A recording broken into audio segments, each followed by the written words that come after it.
दोस्तों, night horror कहानियन में आपका स्वागत है। डरावनी कहानियों के दीवाने हमारे चैनल को सब्सक्राइब करें और इंस्टाग्राम पर फॉलो करें, जहां हम डरावने अपडेट्स और कहानियां शेयर करते हैं। डिस्क्रिप्शन में लिंक चेक करें और इस कहानी को अंत तक सुनें, क्योंकि एक खास मैसेज आपका इंतजार कर रहा है। कहानी शुरू होती है विक्रम, एक न्यूज रिपोर्टर से।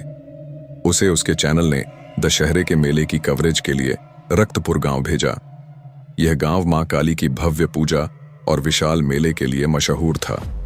विक्रम जब मेले में पहुंचा तो रंग बिरंगी लाइटें, रावण दहन की तैयारी और भीड़ की रौनक देखकर दंग रह गया।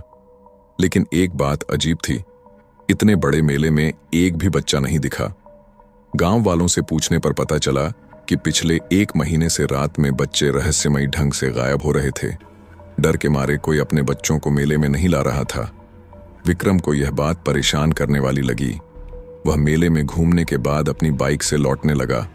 तभी बाइक की हेडलाइट में एक छोटी लड़की दिखी जो सड़क पर अकेली खड़ी थी। अचानक एक काला साया तेजी से उस लड़की को उठाकर जंगल की ओर भागा। विक्रम के होश उड़ गए। वह बाइक लेकर उस साये का पीछा करने लगा। घने जंगल में साया गायब हो चुका था, लेकिन दूर से एक टिमटिमाती रोशनी दिखी। विक्रम ने बाइक छोड़ी और उस रोशनी की ओर बढ़ा। क्या था वह साया? अगले भाग में जाने। विक्रम का दिल तेजी से धड़क रहा था। वह उस साये का पीछा करते हुए जंगल के घने रास्तों में पहुंच गया। चारों ओर अंधेरा था और चांद की हल्की रोशनी पेड़ों से छनकर जमीन पर पड़ रही थी। साया और वह लड़की कहीं दिखाई नहीं दे रहे थे। तभी जंगल के बीच से एक पीली रोशनी टिमटिमाती दिखी, जैसे कोई आग जल रही हो। विक्रम ने बाइक एक पेड़ के पास रोकी और पैदल उस रोशनी की ओर बढ़ा। जंगल की सन्नाटे भरी आवाजें, झींगुरों की चीख, पत्तियों की सरसराहट उसे बेचैन कर रही थीं। जैसे जैसे वह आगे बढ़ा, रोशनी तेज हुई। आखिरकार वह एक पुराने जर्जर गोदाम के सामने पहुंचा। जंगल में ऐसा गोदाम देखकर वह हैरान था। गोदाम का दरवाजा टूटा हुआ था और अंदर से रहस्यमयी मंत्रों की आवाज आ रही थी। विक्रम ने हिम्मत जुटाई और अंदर कदम रखा। नजारा देखकर उसके रोंगटे खड़े हो गए। गोदाम के बीच में एक बड़ी आग जल रही थी, जिसके चारों ओर कई बच्चे बेजान से पड़े थे। उनके चेहरे पीले और आंखें खाली थीं। दीवारों पर लाल रंग से अजीब निशान बने थे, जो शायद काले जादू का हिस्सा थे। विक्रम ने उस छोटी लड़की को ढूंढने की कोशिश की, लेकिन तभी उसे अपने पीछे एक ठंडी सांस महसूस हुई। वह साया अब उसके ठीक पीछे था। विक्रम ने पलट कर देखा, लेकिन इससे पहले कि वह कुछ कर पाता, एक जोरदार धक्का उसे लगा और वह जमीन पर गिर पड़ा। क्या होगा विक्रम का? अगले भाग में जाने। विक्रम जमीन पर गिरा। उसका फोन हाथ से छूटकर दूर जा गिरा। उसने घबराई नजरों से पीछे देखा। वहां एक लंबा चौड़ा आदमी खड़ा था, जिसके माथे पर लाल तिलक और बीच में एक काला ताबीज था। उसके शरीर पर राख मली थी और लंबे उलझे बाल उसके चेहरे पर लटक रहे थे। वह भयानक लग रहा था। विक्रम की सांसें थम गईं। उस आदमी ने विक्रम की गर्दन पकड़ी और उसे हवा में उठा लिया। विक्रम ने छटपटाने की कोशिश की, लेकिन उसकी ताकत बेकार थी। तभी वह आदमी उसे फेंककर आग के पास गया और मंत्र पढ़ने लगा। वह आग में कुछ डाल रहा था और उसका शरीर जोर जोर से हिलने लगा। अचानक जमीन पर पड़े बच्चे एक एक करके उठने लगे। उनकी आंखें खाली थीं, जैसे कोई कठपुतली की तरह उन्हें आग की ओर खींच रहा हो। विक्रम ने हिम्मत जुटाकर अपने फोन की ओर रेंगा और पुलिस को कॉल करने की कोशिश की, लेकिन इससे पहले कि कॉल कनेक्ट हो, उस आदमी ने विक्रम को देख लिया।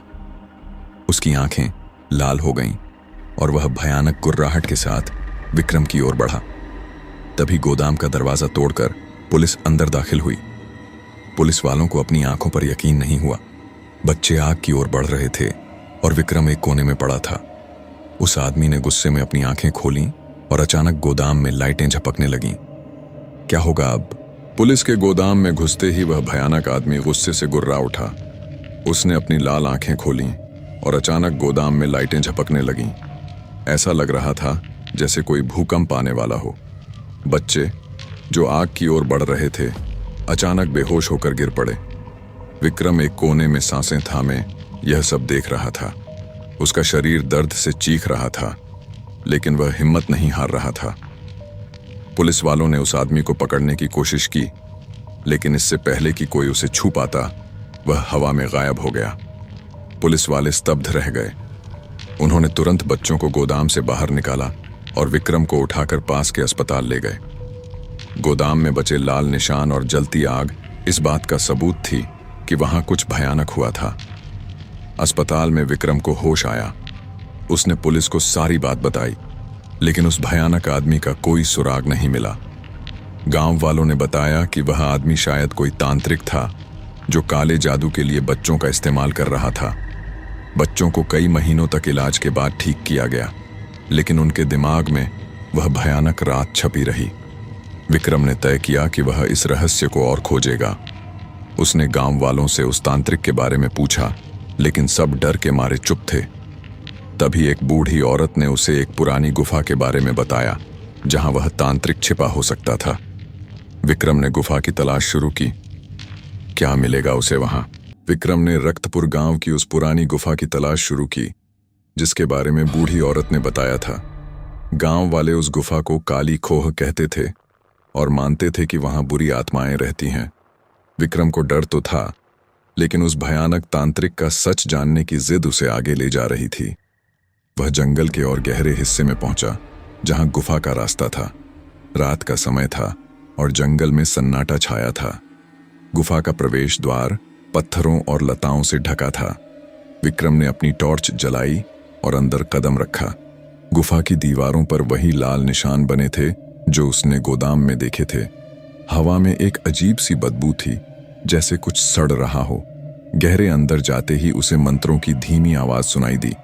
विक्रम ने सावधानी से आगे बढ़ते हुए एक बड़े कक्ष में प्रवेश किया। वहां बीच में एक पत्थर का चबूतरा था, जिसके ऊपर एक काला ताबीज रखा था। वही ताबीज जो उस तांत्रिक के माथे पर था। चबूतरे के चारों ओर मोमबत्तियां जल रही थीं और उनके बीच में खून से सने कपड़े पड़े थे। विक्रम का दिल जोर से धड़कने लगा। तभी गुफा में एक ठंडी हवा चली और मोमबत्तियां बुझ गईं।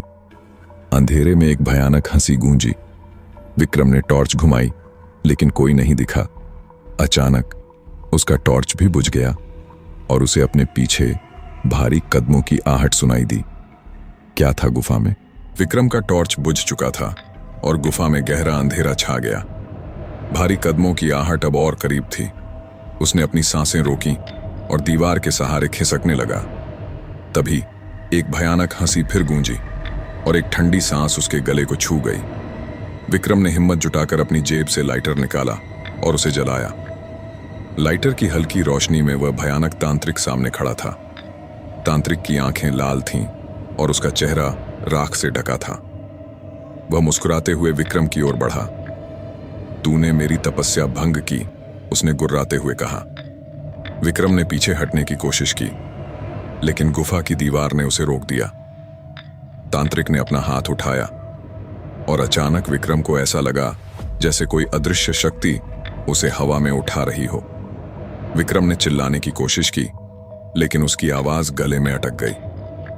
तांत्रिक ने एक काला मंत्र पढ़ना शुरू किया और गुफा में हवा तेज हो गई। चबूतरे पर रखा ताबीज चमकने लगा। विक्रम ने हार नहीं मानी।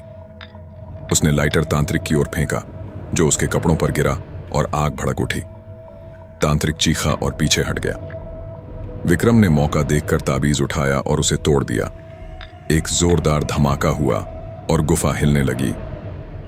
तांत्रिक गायब हो गया, लेकिन उसकी चीख गुफा में गूंजती रही। विक्रम गुफा से बाहर भागा, लेकिन उसे लगा कि यह अंत नहीं है। क्या तांत्रिक वापस आएगा?